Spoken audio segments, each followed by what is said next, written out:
Ixlos Med Center klinikasi. Men 21-noyabrda avtohalokatga uchradim. O'zimizda Uchko'prikda.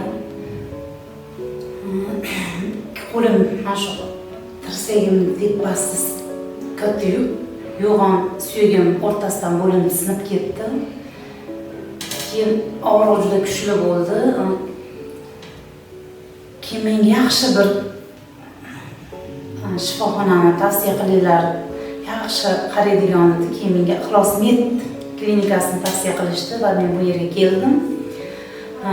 Doktorlar o'sha Salohiddin aka, o'sha vrach ko'rishdi, operatsiya qilishlarini aytdi. O'sha bios eng zamonaviy operatsiya turi ekan. O'sha bios qo'yishlarini tezroq qo'llaringiz yaxshi bo'ladi deb aytishdi. Keyin men rozi bo'ldim. Operatsiyaga tayyorlashdi. Keyin men payshanba operatsiya bo'ldim. Lekin operatsiyada o'sha bir tomonimda shu muzlatib qo'yar ekan. Lekin operatsiyani bilib yotdim, og'rig'i yo'q. Operatsiyadan yaxshi chiqdim.